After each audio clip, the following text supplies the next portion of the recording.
मराठी शब्दगंध सादर करीत आहे एक मराठी कथा। कथेचं शीर्षक आहे जिवंत काडतूस। जिवंत काडतूस ही कथा सत्यशोधक कॉम्रेड अण्णाभाऊ साठे यांच्या लेखणीतून साकार झालेली कथा आहे। चला तर ऐकूया कथा जिवंत काडतूस। नसरूनं निरखून पाहिलं आणि गळ्यातील माळेतून एक कारतूस सटकन ओढले। मृत्यूशी तद्रूप होऊन आपली बंदूक लोड केली आणि चपळाईनं त्या दगडावर कोपर टेकून त्यानं आपला मोर्चा लावला। एकदा शेवटचा पहावा म्हणून मी गरकन वळून त्याला पाहिला। तोच त्याची बंदूक गरजली, कडाड। तो भयंकर आवाज सह्याद्रीच्या दऱ्यात निनादत दूर गेला। जणू सहस्त्र बंदुका गरजत आहेत असा भास झाला। क्षणात सर्वत्र बंदुका कडाडू लागल्या। त्याबरोबर माझ्या डोकीत जुन्या आठवणी जागृत झाल्या। 12 वर्ष मागं आली। तो माळ, ती गुरं, तो आमचा अफाट खेळ, तो आनंद, ती गाणी, ते हसणे, ते माळावरचे आल्हाददायी वातावरण, तो सूर्योदय, ती किरण आणि त्या वेळचा आमचा पुढारी नसरू, तो त्याचा सापाचा खेळ, हा अजूनही अग्निशी खेळे। मी सुन्न झालो। आम्ही आणि आमची गुरं पाटलाच्या माळावर पोहोचलो आणि मग तो सूर्य हळूच समोरच्या आंब्यावर आला। त्याची सोनेरी किरण माळावर उतरली। गवतावर बिलगून बसलेल्या दवबिंदूच्या कणात ती किरण दडली। त्यामुळे सारा माळ हिरे विस्कटल्याप्रमाणे दिसू लागला। गुरं तो मोत्याचा चारा चोरू लागली, परंतु अजून नसरू आला नव्हता। थंडीचे दिवस होते। अंगात गारठा भरला होता। वारा बोचकारा काढून पळत होता आणि नसरू न आल्यामुळे आमचा खेळ खोळंबून पडला होता। कित्येकांनी गाव पांदीला डोळे लावले होते, परंतु तो गपकन पांदीनं वर आला। त्याची पुढं आलेली कालवड पाहताच आम्ही उड्या मारून आनंद व्यक्त केला। पुढे ती पुष्ट कालवड, मागं ती काळी म्हैस आणि त्या म्हशीवर तो हातात काठी घेऊन बसला होता आणि त्याचा बलिष्ठ शिंग पिळगटलेला मेंढा त्यांच्या मागून डुलत येत होता। जवळ येताच नसरू त्या म्हशीवरून सळकन सटकून आमच्यात आला आणि मग आमचा तो खेळ सुरू झाला। दांडू चिंबू लागले, विट्या फुटू लागल्या, अंगातील थंड जाऊन घाम फुटला। महार, मांग, चांभार, कैकाडी, बामण, मुसलमान, मराठे अशा 18 पगड जातींची ही पोरं एका जीवानं खेळत। खेळात आणि मारामारीत जातीभेद मानायचा नाही असा आमचा रिवाज होता। जो कोणी हा रिवाज मोडेल त्याला फारच भयान शिक्षा आम्ही देत असू। गैरवर्तन करणाऱ्याची गुरं वळणं म्हणजे आमच्या गुरात त्याची गुरं मिसळू न देणं, त्याच्यावर वाळीत टाकणे, कुणी त्याच्याशी न बोलणे या शिक्षा ठरलेल्या असत। नसरू हा आमचा पुढारी होता।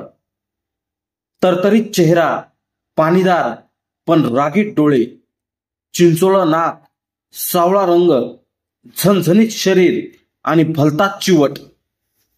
त्यामुळे नसरू सर्व पोरात वरचढ होता। तो सांगेल ते सर्व पोरं ऐकत होते। खाली लाल लंगोट व अंगात फक्त पैरण, गळ्यात काळा दोरा, हातात खणखणीत काठी असा नसरू हाणामारीला सदैव तयार असे। पण हाणामाऱ्या क्वचित होत। त्या खेळात आनंदच अधिक असे। हास्यानं, गाण्यानं माळ भरून निघे। दिवस बुडाला की नसरू सर्वांना जवळ घेऊन म्हणेल, ऐका लेकांनू, गावड्याच्या मळ्यात ऊस आलाय। मग रात्री जाऊन त्या ऊसात कोल्ह्याप्रमाणे पोरं शिरत आणि सकाळी गावडा बोंब ठोकी। असं कैक मळकरी आमच्यावर दात खात। कित्येकांनी पाळत ठेवली होती. काहींनी एकाच्या बरगड्या उपसून काढण्याची, मळ्याच्या बांधाला काढण्याची प्रतिज्ञा केली होती. गोपाळ पाटलानं तर ठार मारण्याची धमकीच देऊन ठेवली होती. परंतु आमचा उपद्व्याप सुरूच होता. एकदा गावात देवाची पालखी निघाली होती. नसरूचा बाप पल्लेदार दाढी सोडून उरावर जुना ताशा घेऊन वाजवीत होता आणि आमचा पुढारी नसरू गळ्यात ढोलका अडकवून त्याला साथ देत होता. डिंग डिंग डिंग टक हा ताबती ठेका त्यानं लावून धरला होता आणि त्यावर चांदभाई ताशा बडवीत होता. परंतु आम्ही आजूबाजूला असल्याने नसरू लाजला होता. त्याचं चित्त ढोलक्यावर नव्हतं. तो ताल चुकत होता आणि ताल चुकताच म्हातारा चांदभाई ताशावरचं टिपरू त्याच्या पाठीत मारित होता. नसरू पुन्हा तो ठेका धरीत होता. त्याच्या पाठीत ताशाची छडी पडताच आमच्या हास्याचे भुसनळे पेटत आणि त्याबरोबर नसरू वैतागून ढोलक्याला दणके मारी. असा प्रकार चावडीपर्यंत चालू होता. चावडीजवळ पालखी आली आणि नसरूनं दात ओठ खाऊन ढोलावर दणका दिला. तसा फटकन ढोल फुटला आणि थप थप आवाज निघू लागला. तसा चांदभाई बिमटला. त्यानं नाक फेंदारलं आणि ओरडला, काय र भडवीच्या बाजा फोडला का रे तो? म्याकावा फोड्या वच फुट्या. नसरू नाकाचा शेंडा उडवीत बाजूला सरकत उत्तरला. तसा चांदभाई खेकसला, बरं तर चल घरकू, मैं भी आता है, अभी नहीं तेरी पाठच फोडता दे. पोटावरचं ढोलकं पाठीवर टाकून नसरू निघाला. आम्ही त्याची पाठ धरली. तो घराकडे जाण्याऐवजी त्या माळावर आला. ढोलकं बाजूला ठेवून त्यानं सूरपाटीचा खेळ सुरू केला. आज खेळता खेळता तो एकदम थांबला. गावाकडे तोंड करून म्हणाला, आज गावात पाराखाली सापा गारुड्याचा खेळ होणार आहे. तवा चला बरं साऱ्यांनी. साप गारुडी हे खेळ ऐकून आम्ही चेकाळलो.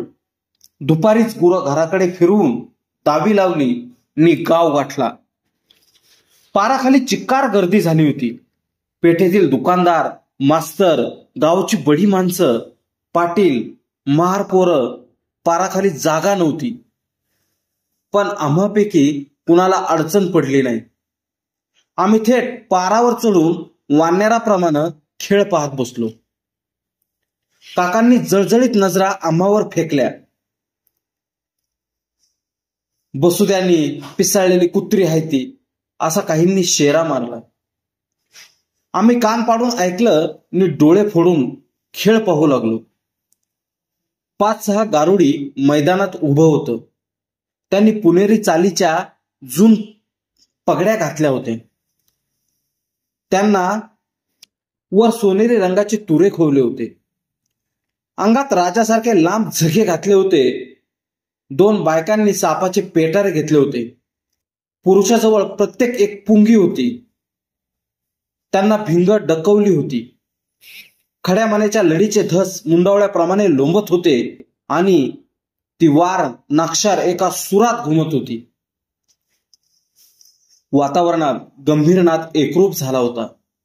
नादच ऐकून माणसं भारावली होती, डुलत होती आणि ते 5 खेळ करणारे पायात चाळ बांधून त्या मधुर नादावर रिंगण धरून नाचत होते. मग एकाएकी त्यांनी तो पेटारा उघडून 11 विक्राळ साप मैदानात सोडले. अस्सल नाक पाहून आम्ही टरकलो. त्या पुंगीच्या नादावर ते सर्व अस्सल नाक खेळत होते, फड्या काढून डुलत होते. भयभीत चेहरे केलेली माणसं निश्वास रोखून तो खेळ पाहत होती. गारुड्याची झेप, नाक्षराचा नाद, ती सापाची उडी, हे सर्व पाहून आम्ही थक्क झालो. खेळ संपताच फांदीवरून उड्या मारून आम्ही पळच काढला. परंतु त्याच दिवसापासून आमचा माळ खिन्न झाला. खेळ बंद झाला, कारण दुसऱ्याच दिवशी नसरूनं कडू भोपळा आणून त्याची पुंगी केली होती. भिंग मणी सर्व काही करून तो सारखा आपल्या म्हशीवर बसून ती वाजवीत होता. त्या नादावर स्वतःच डुलत होता. त्या दिवसापासून त्याला साप गारुडी या नावानं आम्ही हाका मारू लागलो. पुढं नसरू आपली पुंगी घेऊन वारुळाजवळ बसून ती वाजवू लागला. सापानं बाहेर यावे म्हणून तळमळू लागला. आपणही साप धरावेत, त्यांना नाचवावे असं त्याला वेडच लागलं. तो सापाला शोधित हिंडू लागला.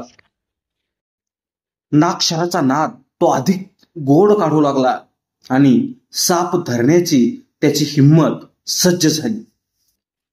आम्ही रात्री रताळं, गाजरं, ऊस चोरण्याचं आपलं काम अखंड चालू ठेवलं होतं. नसरूही त्यात सामील असायचा.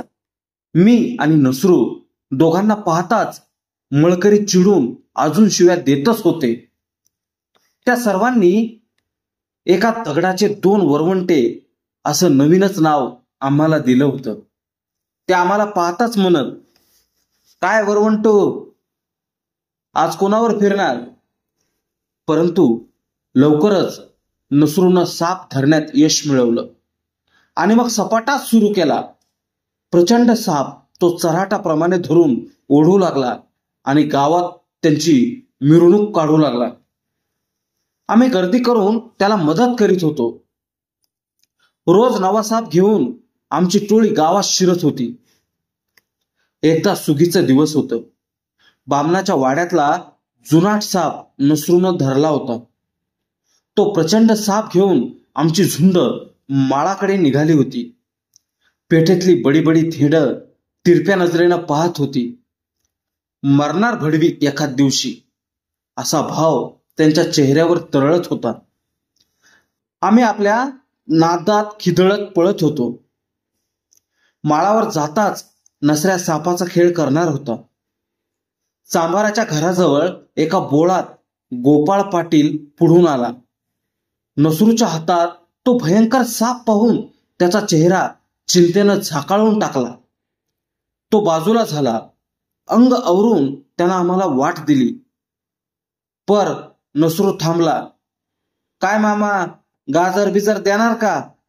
नसरूनं त्या सापाचं तोंड पाटलाच्या तोंडापुढे नेत विचारले.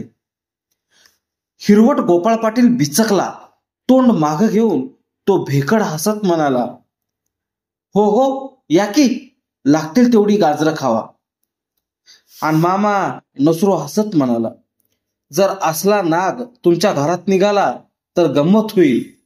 पण मामा, तुम्ही घाबरू नका, मला बोलवा बरं का. यावेळी गोपाळ पाटलाचा चेहरा अत्यंत लाचार झाला होता. तो एकाग्र दृष्टीनं त्या सापाकडे पाहत होता. जर असला साप घरात निघाला तर काय होईल याचीच जणू तो कल्पना करीत होता. एकाएकी हात पुढं करून त्या सापाकडे पाहत तो म्हणाला, अरे हो साप नव, आग है आग, टाका मारून. पाटलाची त्या वेळची ती भयभीत मुद्रा पाहून सारी पोरं एकदम हसली. हास्यानं गल्ली भरली आणि नसरू हळूच म्हणाला, जर असला नाग आम्ही आणून रातचा तुमच्या साण्यातनं घरात सोडला तर कसं होईल? अय येड्या, तसं करशील बिरशील, पाटील केकाटला. वंगाळ पोरबाळ आहे ती घरात मरतिली, मग तुम्ही आमसनी का मारता? नसरूनं विचारलं. आजपासून हात वर करणार नाही.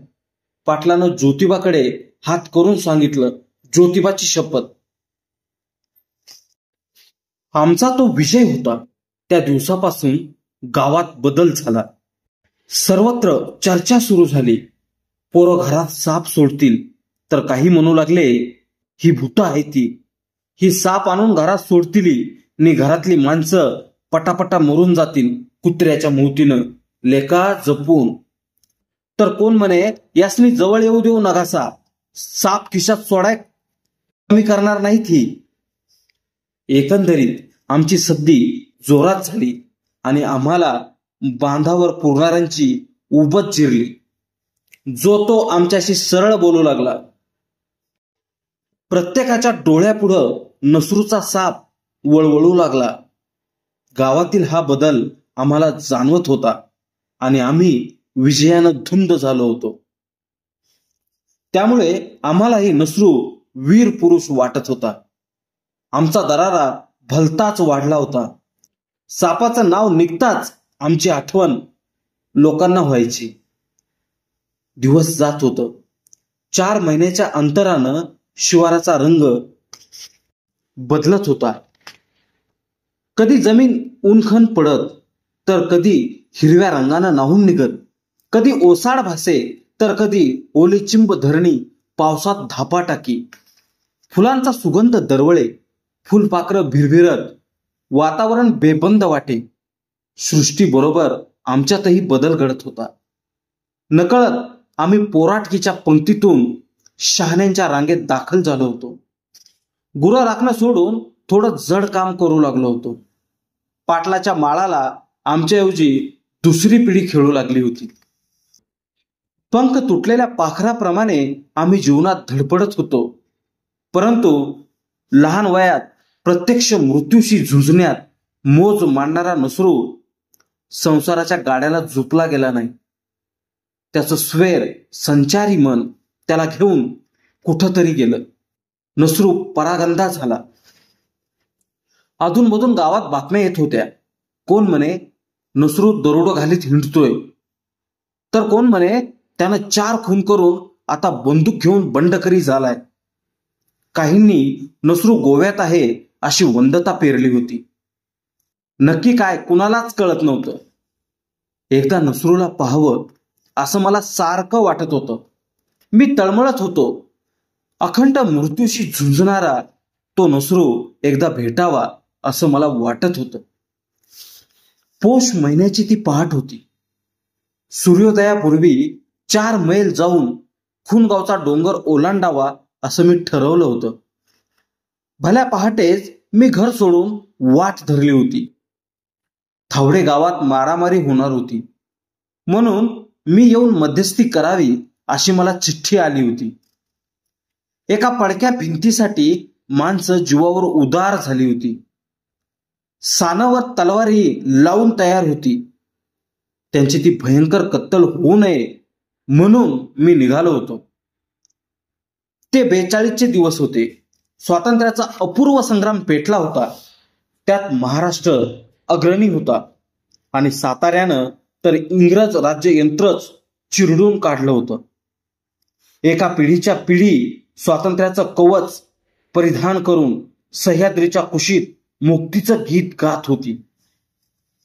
भांबावलेल्या इंग्रजांनी सातारी माणसं मारून काढण्यासाठी पंजाबी सैनिक पुढे लोटले होते. देखना तरुण माणूस दिसताच त्याच्यावर ते सैनिक तुटून पडत. मान ताठ करून सदैव चालणारा सातारा नमवण्याचा जणू त्यांनी निर्धारच केला होता. ते उलट्या बंदुकीनं माणसं मारित होते.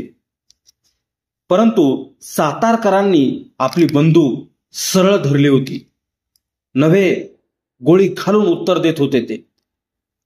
मला घर सोडून 2 तास झाले होते. अजून सूर्योदय होत नव्हता. गारठा मी म्हणत होता. वारा काळजात शिरत होता. माळावरच्या गवतावरच्या दवानं माझे पाय भिजून गारठले होते.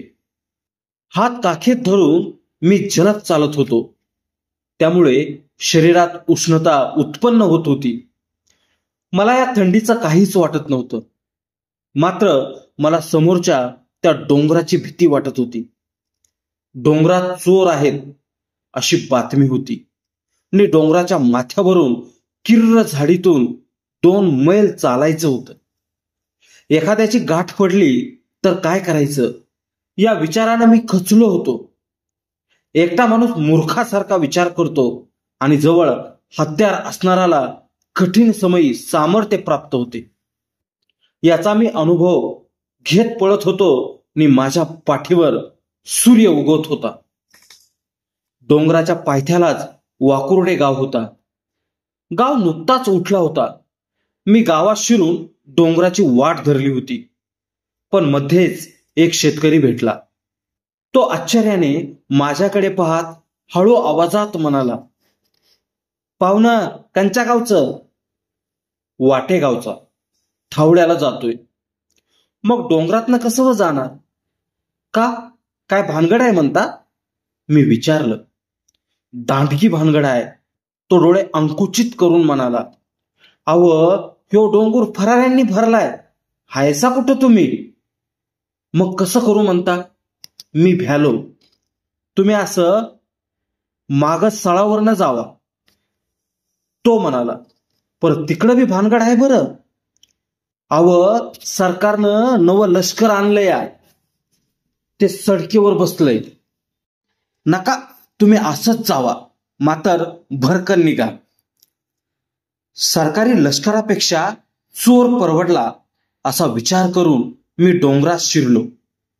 एका मैलाची चढण चढून माथ्यावर गेलो आणि पुढचे 2 मैल कुणाला आपली चाहूल लागण्यापूर्वीच जायचं असा बेत करून मी आपल्या शरीराला गती दिली. सूर्याची कोवळी किरणं माझी पाठ गोंजारीत होती. त्यांच्या स्पर्शानं मला किंचित बरं वाटत होतं, परंतु भीतीनं हादरलो होतो. सर्वत्र सामसूम होती. अंधारातून प्रकाशात आलेली ती विशाल वनराजी शांत आणि नम्र भासत होती. मोठमोठे दगड रेड्याप्रमाणे बसले होते. रात्रीच्या दवानं त्यांना स्नान घातलं होतं. करवंदीच्या जाळीवर, करवंदाच्या छतात शुभ्र फुलं सुंदर स्त्रीच्या टपोऱ्या डोळ्याप्रमाणे मोहक दिसत होती. फांदी फांदीवर नाना रंगाची पाखरं नाचत होती. त्यांना उत्पन्न करतेवेळी जणू निसर्गानं आपली कलात्मक दृष्टी खर्च केली होती. मला डोंगरातून प्रकाशात निघाल्यासारखं वाटत होतं. मध्येच त्या शेतकऱ्यांच्या शब्दाची आठवण होऊन माझी गती नि भीती वाढत होती. माझ्या हृदयाचे ठोके मी ऐकत होतो आणि पायातील पायतानाची कुरचर करतील म्हणून मी डोंगराच्या मस्तकावर 1 मैल मजल मारली. माझ्या काखेतील हात आता हत्यारावर होते. कुणालाही न दिसता हा डोंगर पार करायचा निर्धार दुनावला आणि निघालो. "ए जाणार, थांब!" एकाएकी एक करड्या आवाजात हाक आली. पानावरचा दवबिंदू गळावा तशी माझी सर्व शक्ती हरपली. काळजाने ठाव सोडला. मी समोर निरखून पाहिलं. एक तरणा गडी एका दगडावर उभा होता. आपला बंदुकीचा उजवा हात उंच धरून तो मला थांबण्याची खूण करीत होता. नंतर उडी घेऊन तो माझ्याकडे धावत येताना मला दिसला आणि मी स्वतःला सावरून एका दगडाचा आश्रय घेऊन तयारी केली. "ए खोळ्या, मी नसऱ्या हाय." तो हसत म्हणाला. माझं काळीज डोंगरा एवढं झालं. मी त्याला मिठीच मारली. शब्दाची वाचा बसून हृदये बोलती झाली. जुन्या आठवणींना पल्लवी फुटली. तो पाटलाचा माळ, ती गुरं, तो अफाट खेळ, ती गाणी, ती पुंगी, ते साप, एकूण एक आठवणींची पाखरं डोकीवर भिरभिरू लागली. भरदार गर्दन, पुष्टदंड, रुंद मनगट, मलमलचा सदरा, डोकीचा कोशा पटका, रुंद छाती, वर काडतुसांची माळ नि खांद्यावर बंदूक. अशा थाटात नसरूला पाहून माझे मन थक्क झाले. मी काहीच बोलत नाहीसं पाहून शेवटी तो हसत म्हणाला, "काय बघतोस? आपण एका दगडाचं 2 वरुट नवं काय?" गावकऱ्यांनी आम्हाला दिलेले नाव आठवून आम्ही दोघंही मोठ्यानं हसलो. आता माझी भीती नाहीशी झाली होती, कारण भीतीच माझ्यापुढं उभी राहून हसत होती. मी विचारले, "नसरू, कसा काय? बरा आहेस नवं?" "मी बरा आहे." तो गंभीर होऊन म्हणाला, "वाईचं बसू, ये मग बोलू." आम्ही एका दगडावर समोरासमोर बसलो. पुन्हा त्यानं सुरुवात केली. गावची माणसं कशी काय, बरी आहेत नव? तो नांगरा, किसना महार, दगडू चांबार, हटू नाव्ही नि भोसला, चंदर चव्हाण, त्यानं साऱ्या गावाची ओळीनं नावं घेतली आणि समधी छा खायती असं एकच उत्तर मी दिलं. आणि आमचा म्हातारा? शेवटी त्यानं आपल्या बापाची खुशाली विचारली. त्यावेळी तो खिन्न दिसला. उदास होऊन त्याने वाटे गावाकडे नजर झुगारली. गावाला यावंसं वाटतंय, मग चल की, मी म्हटले. आणि म्हातारा बरा आहे, वाईच थकलाय, पर काळजी करू नको. माझ्या म्हाताऱ्याची हाडकं लोखंडाची हायती असं म्हणून तो पुन्हा हसला आणि म्हणाला, आता गेल्या गेल्या तू म्हाताऱ्याची गाठ घेऊन सांग नशेला कुशाल आहे म्हणाव. त्याचे हे शब्द सरफडत निघाले. पुन्हा तो गंभीर झाला. मी म्हणालो, नसरू, एकदा येऊन जा की. कसा येणार? तो चिडक्या आवाजात म्हणाला. सरकारचं लष्कर माझ्या पाळतीवर आहे. मी आता स्वराज्याच्या भानगडीत आहे. आमची सारी माणसं या डोंगरात आहे. ती या झगझगीतनं मोकळा झालो की येतोच. मला चरका बसला. मी म्हणालो, नसरू, लष्कर मांगरूळ पातूर आल्याची बातमी आहे. मला सकाळी समजलं. काय? मांगरूळ पातूर लष्कर आलंय? नसरू एकदम उदास झाला. त्याची नजर बावरली. त्याने चौफेर पाहिलं नि म्हणाला, अरे मर्दा, आमासनी कळलंच नाहीये. मग घात होणार आहे वाटतं. मग आता काय करणार? मी विचारलं. तू कुठं जाणार आता? त्यानं उलट विचारलं. मी थावड्याला जाणार, मी म्हटले. भिंतीसाठी खुनाखुनी होणार हाय म्हणून. बरं, तर तू जा, तो बावरून म्हणाला. तू लवकर निघ, मी बी कामाला लागतो. मरण माणसाच्या पाचवीला पुजलंय, पर माणसानं चांगल्या कामी मरावं. एवढं मी शिकलोय. आपल्या मागा आपला देश, आपली माणसं सुखात राहावी. त्यानं एकाएकी आपला मजबूत हात खाली दिसणाऱ्या तळवटावर रोखला आणि खणखणीत स्वरात पुन्हा म्हणाला, ही गावं, ही नदी, हे शेत, ती जमीन, हे सारं जगणार हाय.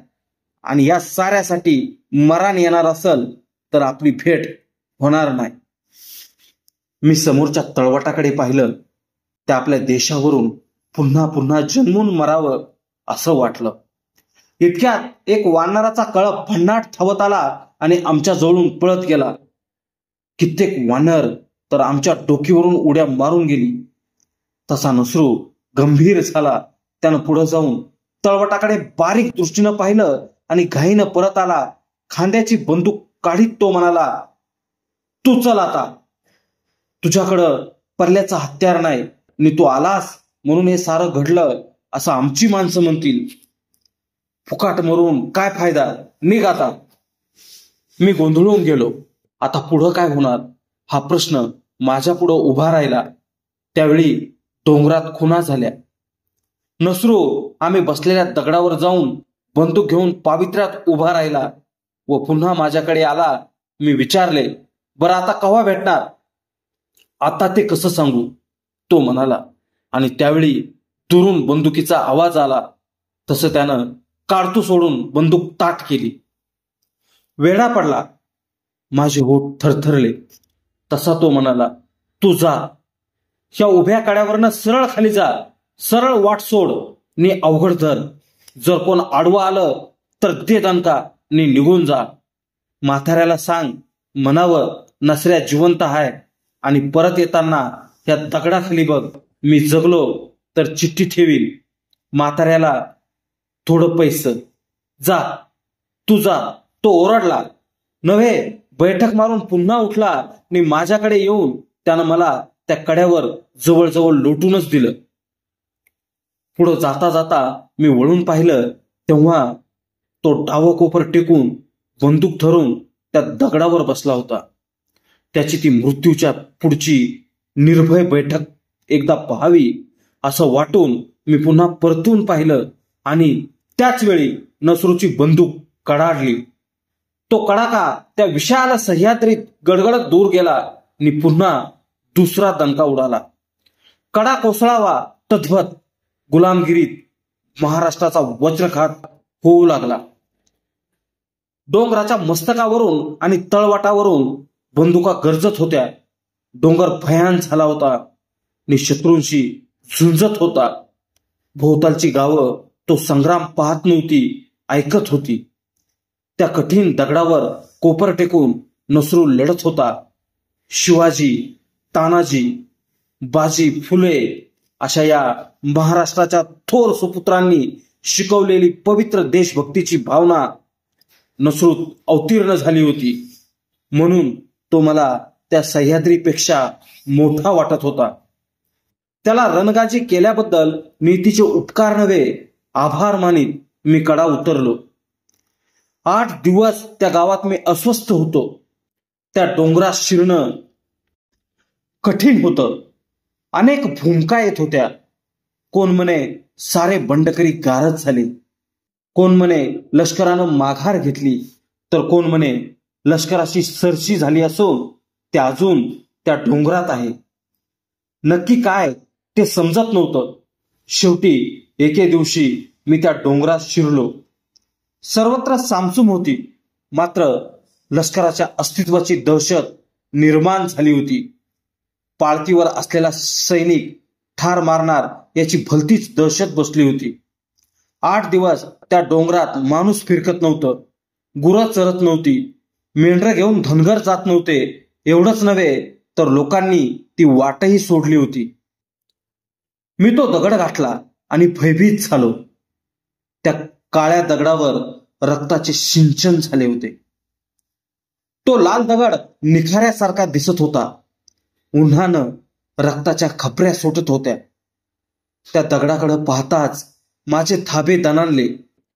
नसरूचा शेवट झाला ही कल्पना भरकन उठली आणि माझी कंबर खचली. मी खिन्न झालो. बालपणापासून मृत्यूशी खेळणाऱ्या नसरूचा तो शेवट पाहून माझं हृदय पेटलं. म्हाताऱ्या चांदभाईची मूर्ती माझ्या डोळ्यापुढं उभी राहिली. आता त्याला काय सांगावं याचा विचार पडला. मी मनाचे समाधान करण्यासाठी तो दगड उचलला. त्याखाली चिठ्ठी नव्हती, फक्त एक काडतूस होतं. ते मी हातात घेऊन निरखून पाहिलं. ते काडतूस जिवंत होतं. क्षणात मला धीर आला. मग हे रक्त कोणाचे हा प्रश्न उद्भवला. मी विचारात गुंतलो. नसरूचं काय झालं असेल? पुष्कळ विचार करून पाहिला, पण काहीच अर्थ लागत नव्हता. मग ते काडतूस मुठीत घेऊन मी आपली वाट धरली. 8 दिवसांनी मला एक पत्र आलं. राग तुकाराम, यास नसरूचा रामराम. मी सांगलीत सरकारी दवाखान्यात जिवंत आहे. पुढील सर्व ओळी शाहीपासून बुजवल्या होत्या. धन्यवाद.